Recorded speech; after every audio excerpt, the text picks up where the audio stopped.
पाकिस्तान को लगा था कि भारत सिर्फ धमकी दे रहा है, इसलिए उसने भी खोखली धमकियां देना शुरू कर दिया।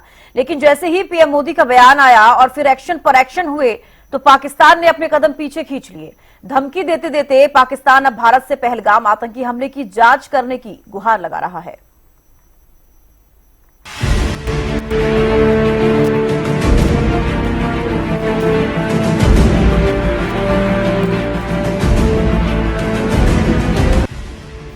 धमकी देते देते पीछे हटा पाकिस्तान। भारत ने दिखाया दम तो डर गया आतंकिस्तान। पाकिस्तान की निकली अकड़, भारत से मांगी भीख। पाकिस्तान को लगा भारत हर बार की तरह इस बार भी उसके आतंकवाद का जवाब सिर्फ एक सर्जिकल स्ट्राइक से देगा। लेकिन जैसे ही सिंधु नदी का पानी पाकिस्तान में जाना बंद हुआ तो पाकिस्तान की सांसें फूल गई। भारतीय सेना ने पहलगाम हमले के बाद कुछ अभ्यास किया तो पाकिस्तान पसीना पसीना हो गया। और इसी का नतीजा है कि शुरुआत में सीना चौड़ाकर जंग की ललकार देने वाला पाकिस्तान अब जांच की बात करने लगा। Now, continuing with its role as a responsible country, Pakistan is open to participate in any neutral, transparent and credible investigation. Pakistani PM Shahbaz Sharif के चेहरे से उड़ी हवाइयां ये बताती हैं कि पाकिस्तान में भारत की कार्रवाई का डर किस कदर बैठ चुका है। आतंकवाद के खिलाफ भारत को दूसरे देशों का मिलता साथ ही पाकिस्तान के डर की सबसे बड़ी वजह बना हुआ है। सुपर पावर अमेरिका ने भी आतंकवाद के खात्मे के लिए भारत को फुल सपोर्ट दिया। अमेरिका की राष्ट्रीय खुफिया निदेशक तुलसी गबार्ड ने यह बताया कि आतंकवाद के खात्मे की इस लड़ाई में अमेरिका भारत के साथ कंधे से कंधा मिलाकर खड़ा हुआ है। उन्होंने एक्स पर पोस्ट करते हुए लिखा, पहलगाम में 26 हिंदुओं को निशाना बनाकर किए गए इस भयानक इस्लामी आतंकी हमले के बाद हम भारत के साथ एकजुट हैं। मेरी प्रार्थनाएं और संवेदनाएं उन लोगों के साथ हैं जिन्होंने अपने प्रियजनों को खोया है। मैं प्रधानमंत्री नरेंद्र मोदी और भारत के लोगों के साथ हूं। हम आपके साथ हैं और इस जघन्य हमले के जिम्मेदार लोगों को पकड़ने में आपका पूरा समर्थन करते हैं। वहीं इससे पहले अमेरिका के राष्ट्रपति डोनाल्ड ट्रंप भी पीएम मोदी से बात कर उन्हें इस लड़ाई में समर्थन देने की बात कह चुके हैं। वहीं उन्होंने पहलगाम में हुए आतंकी हमले की भी निंदा की है। I'm very close to India and I'm very close to Pakistan, as you know. And they've had that fight for 1,000 years in Kashmir. Kashmir's been going on for 1,000 years, probably longer than that. And it's a bad one yesterday. That was a bad one. Over 30 people. Well, there have been tensions on that border for 1,500 years. So, you know, the same as it's been. But they'll get it figured out one way or the other. I'm sure that I know both leaders. There's great tension between Pakistan and India, but there always has been. दुनिया के अलग अलग देशों से भारत को मिल रहे इसी समर्थन की वजह से पाकिस्तान बैकफुट पर आ गया है।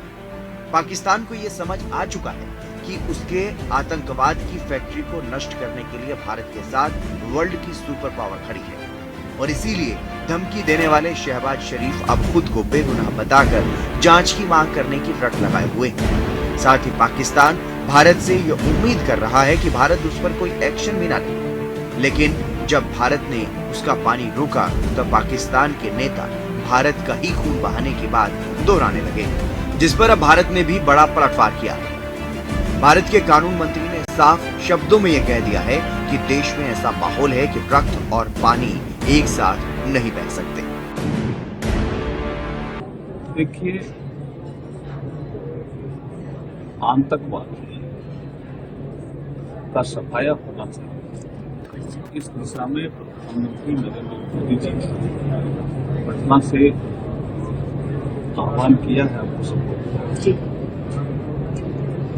और जो सिंधु जल समझौते का आप जिक्र कर रहे हो, 1960 में ये इंडस वैली ट्रीटी बनी थी।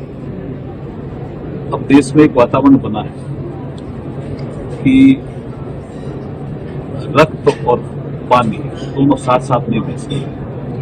तो इस दिशा में कल हमारे जल शक्ति मंत्री हैं, पाकिस्तान की नापाक हरकत का जवाब देने के लिए पूरा भारत एकजुट है और एक स्वर में बोल रहा है कि पाकिस्तान को उसकी करने की सजा जरूर मिलनी चाहिए। हरियाणा के मुख्यमंत्री नायब सैनी ने कहा कि पाकिस्तान को जवाब देने का समय आ गया है। वहीं उत्तर प्रदेश के मुख्यमंत्री योगी आदित्यनाथ ने भी ये साफ शब्दों में कह दिया है कि भारत को जो छेड़ेगा, भारत उसे छोड़ेगा नहीं।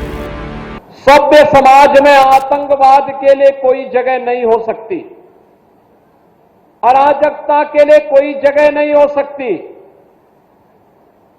भारत सरकार की सुरक्षा, सेवा और सुशासन का जो मॉडल है वह विकास पर आधारित है, गरीब कल्याण पर आधारित है और सबकी सुरक्षा पर आधारित है।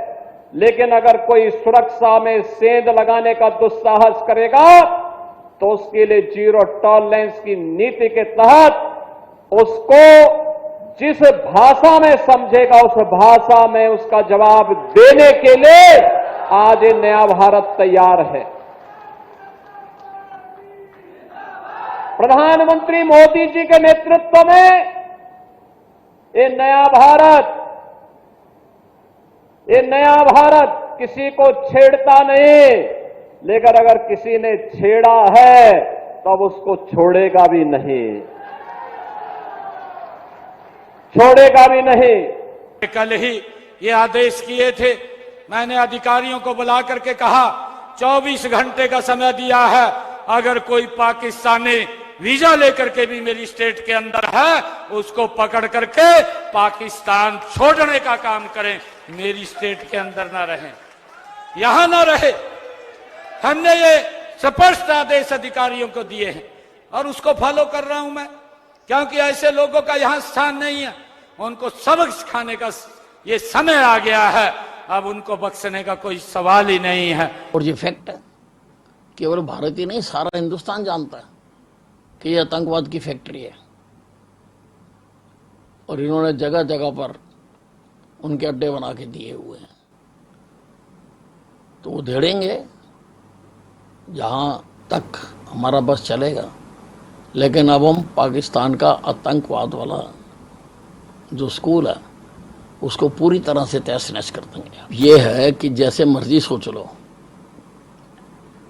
पानी तो हमने देना नहीं, हमारा पानी है, हिमालय से आ रहा है सिंधु नदी, और सिंधु नदी भी एक सभ्यता का नाम है, केवल नदी का नाम नहीं है। हम तो भाईचारे में दे रहे थे, अगर अब तुम लड़ोगे तो क्यों देंगे? आटा तो मेरे पास पहले नहीं था, पानी अब बंद हो गया, तुम्हारा आटा पानी बंद हो गया। वहीं भारत में रह रहे पाकिस्तानियों पर भी अब सरकार सख्त हो गई है। देश भर में पाकिस्तानियों को ढूंढकर उन्हें पाकिस्तान वापस भेजा जा रहा है। 23 अप्रैल को ही भारत सरकार ने यह ऐलान कर दिया था कि पाकिस्तानी भारत छोड़कर चले जाएं, लेकिन जब पाकिस्तानी खुद से नहीं गए तो अब सरकार उन्हें ढूंढ कर वापस भेज रही है। इसके अलावा अवैध रूप से भारत में रह रहे लोगों की भी पहचान की जा रही है। भारत की कार्रवाई से जाहिर है कि किसी भी वक्त बड़ा फैसला लिया जा सकता है। News desk, Haryana news.